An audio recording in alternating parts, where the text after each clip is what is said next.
그러면 디스크, 내가 디스크인지 아닌지는 어떻게 알 수 있을까요? 일반적으로 첫 번째는 증상으로 분류합니다. 내가 허리만 아픈 게 아니라 다리로 저리거나 당기거나 하는 경우가 있으면 디스크를 의심할 수 있습니다. 하지만 제가 아까 말씀드렸던 척추의 일반적인 퇴행성 변화가 있는 경우에도 척추의 후관절이라는 곳에 압력이 증가하면서 다리가 저릴 수 있습니다. 그러므로 내가 다리가 저린 게 과연 무릎 밑으로까지 내려가냐, 아니면 무릎 밑이 아닌 엉덩이까지만 저린가를 판단해서 그 부분을 가지고 디스크가 아닌지를 확인할 수 있습니다. 만약 발가락이 저리고 발목이 저리고 종아리가 저리다면 디스크입니다. 특히 신경의 경우에는 바로 허리 쪽에 엉덩이 쪽에 저리기보다는 이 신경의 압박의 증상이 발끝 쪽에 저림을 많이 발생하게 됩니다. 근데 그 저림이 다리를 들어 올렸을 때 통증이 심하면 디스크의 가능성이 훨씬 높아집니다. 그러므로 집에 계실 때에는 옆에 있는 배우자분이나 가족분들께 내가 저린 다리를 한번 들어 올려 봐라 라고 한번 부탁을 해보시기 바랍니다.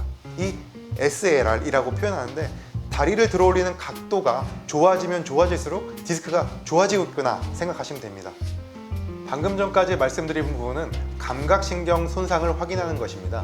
여기까지는 경증 디스크의 판별법입니다. 하지만 중증 디스크를 판별하기 위해서는 내 몸의 근육이 제대로 작동하는지를 확인해야 됩니다. 왜냐하면 중증 디스크는 운동신경까지 손상을 주기 때문입니다.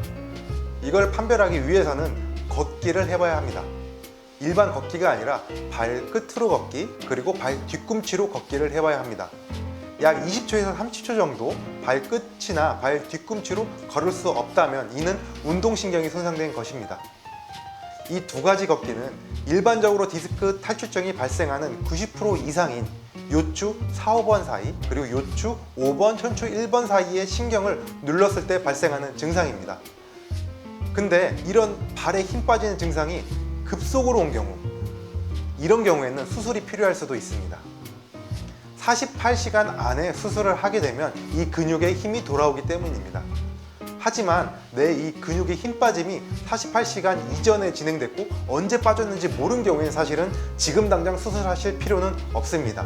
왜냐하면 이미 수술을 해도 근력이 돌아오는 속도는 수술을 하나 안 하나 차이가 없기 때문입니다. 그런데 디스크의 확진은 무조건 MRI 검사를 해야 됩니다. 왜냐하면 엑스레이는 디스크를 그냥 투과하기 때문에 디스크 부분을 볼 수가 없습니다.